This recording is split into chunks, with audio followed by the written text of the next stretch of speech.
Hey everybody, back in Skyrim, we have escaped the clutches of the dragon and of the Imperials. I don't know which is worse. And here we are. Follow Rayloff in here. We'll not be following the Empire. Definitely be joining the Stormcloaks. Although Rayloff's about to make me regret that because he wants to talk to me for 20 minutes before he cuts me free. Hint, hint. Bro. Appreciate that. May as well take down your skier. Alright. He won't be needing it anymore. Here we are. Now, this is a tutorial section similar to escaping the sewers in Oblivion. You first start out, kind of get used to equipping weapons and equipping spells and going through your menus and talking to people and interacting with stuff. Alright, so go ahead and the favorite system, where now all I got to do is press up on my D-pad and there will be a list of those things that I've made favorites. Let's come over here and sneak a peek at my awesome looking character. Oh yeah, that's what I'm talking about. Alrighty. Now, if you've been watching my other videos where I was doing the fur armor, steel weapons only, then you'll notice that these characters are almost identical. It's kind of my vanilla blueprint for all my characters in Skyrim. Settled on something I liked, and that's pretty much it. If you're wondering why I'm doing a different character, well, just because I wanted to. I was on my other one, and I was boxing with Uthgerd. I even did a really silly video on that.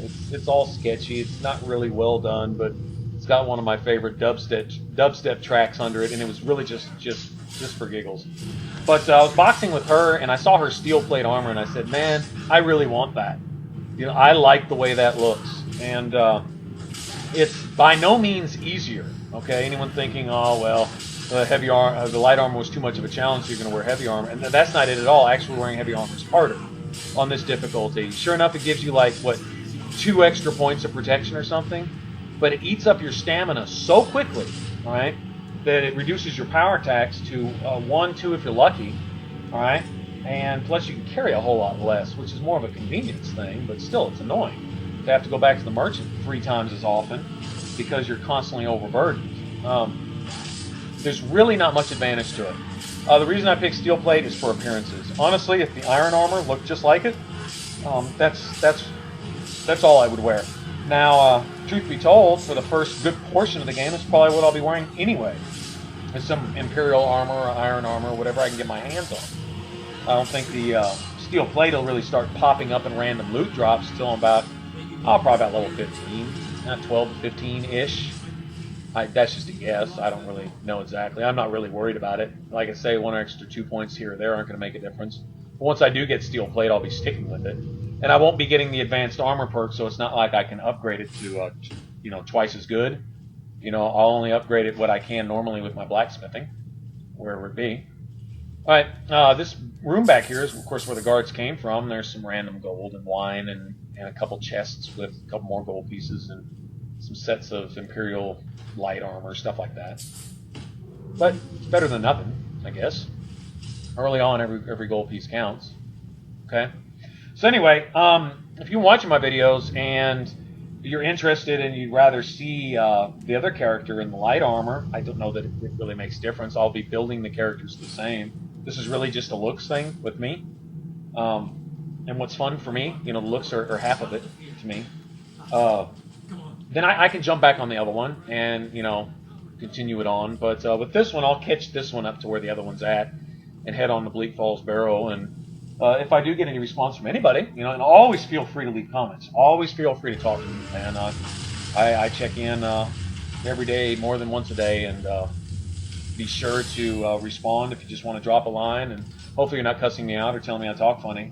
But, if you want to either ask a question or drop a hint or share something with me or just, talk RPGs or whatever, man, hey, I'm always here. That's what it's all about. I can talk I can talk gaming all day long.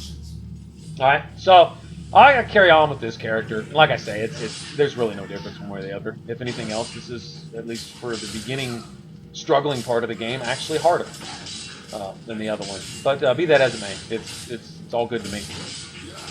All right, and so getting through here, we'll be concentrating on the one thing which I will stress in pretty much any RPG I play.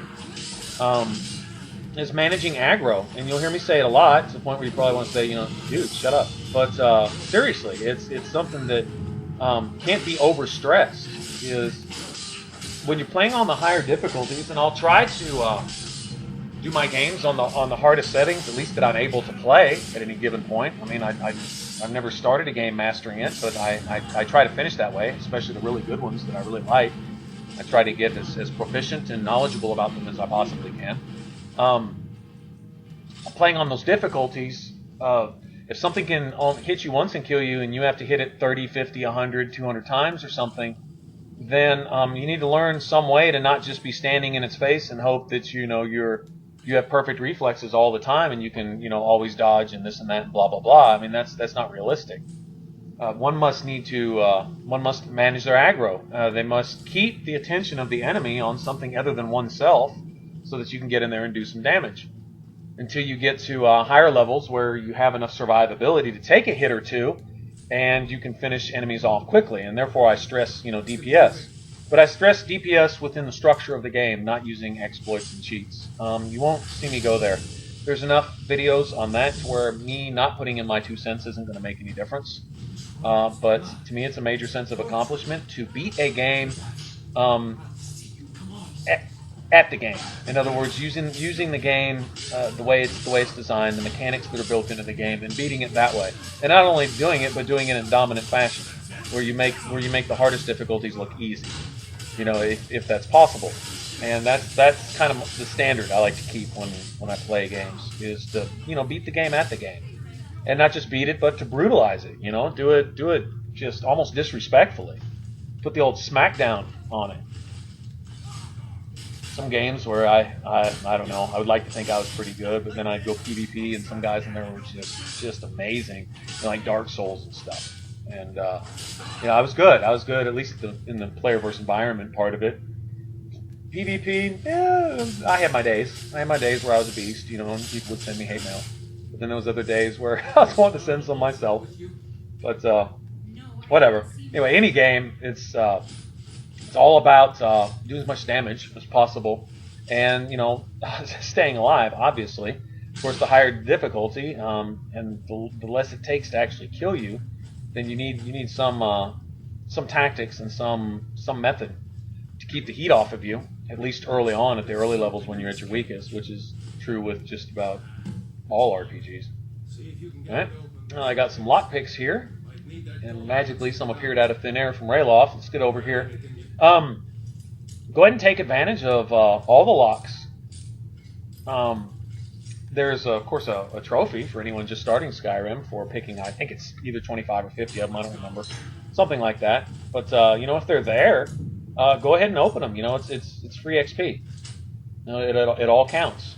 And so, now I could have just opened this one in the middle and grabbed the loot, but hey, open those too. Go ahead and get whatever experience points the game wants to let me have. Alright. Be a couple more around the corner here too. Go ahead and grab this stuff. Now that magic gear, even though I won't be wearing it, I'm not going to sell that. I'm going to take it to the enchanting altar and break it down. Each item that you break down at low levels is worth a point and a half towards enchanting. I mean, your enchantment just jumps every time you break down a piece of magic gear instead of selling it. And I will do that until of course, I've learned that enchantment, then I'll start selling stuff. But early on, hey, it's all good. I will have my enchantment up to 25 no time. Actually, I'm thinking the Breton starts with an enchantment of at least 20. That's the one skill I use all the time where Breton starts high. Every other skill I use, I pick the race that starts the lowest in all those areas so I can level up the most. We covered that, and picking the perfect race is picking the one with the lowest skills and the ones you're going to use. If you're going to pick a mage, then go with a Nord.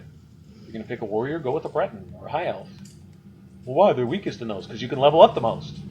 You can put 80 points worth of level up towards your experience bar in one skill instead of 70, then more power to you. By the time you reach the same level that other race would be, you'll be even stronger. Alright, let's get in here and take care of these Imperial swine.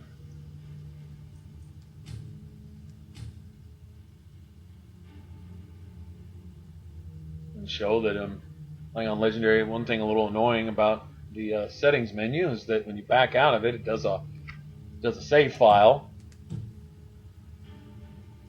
So I probably won't be doing that in every video. I'll just have to ask y'all to trust me that I'm not going to be changing the difficulty. Of course, when you see me have to hack away at a mud crab for 20 minutes to kill it, then you'll know I'm probably not playing on easy. So, yeah, each time I hit this base level 1 tutorial Imperial Guard, I'm not taking away but about 1/30th of his health.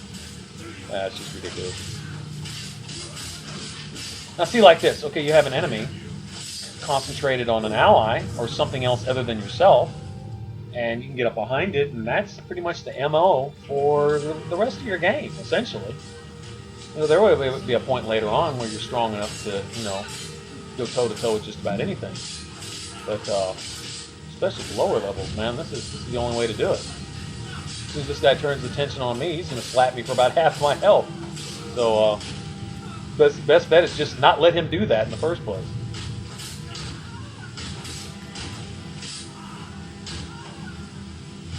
And the other key, and it's not always possible, because sometimes when you're in just a cluster and your followers surrounded by 4 or 5 enemies and so on and so forth, you can't necessarily get a target on the enemy that your ally is attacking without either hitting your enemy or because there's another enemy in between y'all or something like that. But when you can, the enemy that your ally is attacking, try to attack that enemy. Like if your ally is surrounded by 4 guys, well, whichever one your ally is attacking, attack that one so you can double up the damage on that enemy and thin out the numbers as quickly as possible. Because those enemies ganged up on your ally will overwhelm your ally quickly. Because even the smaller enemies hit for quite a bit of damage. So, you know, if you're going to manage your aggro, also manage your TPS. You know where you're going to put it.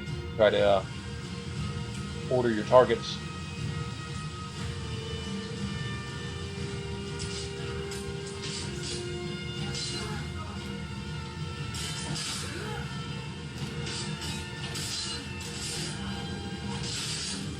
See, just one hit and the whole stamina bar is just gone. I mean, it's brutal. So instead of 1 health, 1 stamina, as I level up, it'd be 1 stamina, 1 health. And then when I do hit that magic point where I pick a perk where you don't use a whole bunch of extra stamina. I forget what the perk is called, but essentially there's no more stamina penalty for heavy armor. And your stamina is boosted to such a point as soon as you pick that perk that all of a sudden you just go berserker mode and you're just spamming power attacks. And if you can put stamina regen on one of your pieces of equipment, and then the rest goes into one-handed damage, archery damage, and then you know, whatever else you want. I'll usually put a Fortify Magicka, believe it or not, simply so that I can cast higher level conjuration spells without having to drop any points into magic. And that's really just the only reason. And once your conjuration skill gets up there, I believe all the spells cost less to cast anyway. Like something that used to cost 300 only costs like 250 or something. I don't know the numbers, but it seems like that's the case. Also, staffs that require conjuration to use, such as what is it, Sanguine Rose that summons the Gamora, this is a must-have item on this difficulty for me anyway, with my playstyle. You can use it more with the higher your conjuration skill, or a staff that shoots fireballs, the higher your destruction skills, the more usage you'll get out of it. And I believe the higher your enchanting, the more usage you get out of your enchanted weapons. When you get dual enchanting, you'll know that, for those of you familiar with that, your uses go way down once you put that second enchantment on. Go ahead, show off my archery prowess here. Huh? That's all I'm talking about. Here come the big boys. Now this is a really lucrative chamber. The frostbite venom, which is relatively useless on this difficulty, it's kind of a pointless thing to have. It really doesn't do any effective damage to anything, not even level 1 bandits. But you'll see me use it anyway, because instead of having to hit you 100 times, cutscene. cutscene. Badassness alert. All right, instead of having to hit something 100 times, now I only have to hit them 99. That's yeah, that's minimal at best. But what is of interest here is not only the couple skeever tails you'll find in these little web casings here, but the spider eggs. If you take a spider egg and mix it with a blue mountain flower, that makes a damage magicka regen potion, which is essentially useless against any of the enemies, especially just novice level potions. But they're worth like, oh shoot, I think you actually get 80 or 90, 100 gold for each one. I think the value is almost double that, but you know that the merchants rip you off early in the game. But yeah, so if you can make, you know, half dozen or a dozen of those, that's a couple hundred, maybe even 1,000 gold just to start the game with. So I'll grab all these spider eggs, and there's 1,000,000 blue mountain flowers on the way to Riverwood. No shortage of those. Also, FYI, if you see butterflies floating around, pick the butterfly wings, go ahead and snatch a butterfly and mix that with a blue mountain flower, or a, oh shoot, butterfly wing, blue mountain flower, wheat, blisterwort. The bartender at the inn in Riverwood tells you about that, wheat and blisterwort. But all those make health potions. And I believe the wheat and the blue mountain flower, or the wheat and the butterfly wing, makes a restore health potion that also fortifies your health by a few points. So it's definitely a good deal. Free health potions are a godsend on this difficulty. Hold up. There's a bear. Just see her. There are times where you will run through them, where your basic healing spell is just not going to cut it. Here's a mead and an iron helmet. There's the old Skyrim helmet from all the posters that you see on the Dovahkiin from the ads. Skyrim. Where you get to start the game with that helmet. If you want to roleplay that character, you won't see me with the helmet in this game. That's another thing. I was wearing steel plate. Okay, well I'm not going to get the bonus for the complete set because I'm not going to be wearing a helmet. Although I will get some bonus for a complete set of armor, in that I'll wear the Diadem of the Savant, which, even though it's considered light armor, when you put it on, you get your full armor set bonus. But I don't think you get the full heavy armor set bonus. You just get a full set bonus. I don't know exactly how that works. When I get it, if I remember, I'll give you all a peek into my inventory to show you what it's like wearing it and not wearing it. And you'll see that you know, the diadem, I think it gives you like 5 points of protection. It's some minimal nothing, right? But when you put it on, your armor rating goes up much higher than 5 points. It goes up like, I don't know, 20 or 30 or something. So you're getting some kind of set bonus, but it doesn't appear to be the full set that you would get with heavy armor and all that. I don't know. We'll have a look-see when we get to that point. It'll be a ways before I ever get the diadem, though. It'll be about the time I go to climb the 7,000 steps. Alright, so we made it out. And you listen to my blabbing, man. I appreciate it. Appreciate you watching. And don't forget to subscribe if you haven't. That'd be great. Always use the support. And tell your friends, man. I'll be, you know, doing series on particular games, and so you know if you come here, you'll see videos on that particular thing. And right now I'm on Skyrim kick. Alright, get out here, beautiful Skyrim. Let the dragon pass by. And we're free to start our adventure and go on about our business. And this video is almost done, so I'm going to go ahead and get out of here. And there he goes. Wish you all good gaming. And remember the old motto, man, don't just beat the game, brutalize it. I will catch you guys later. Alright, y'all take care.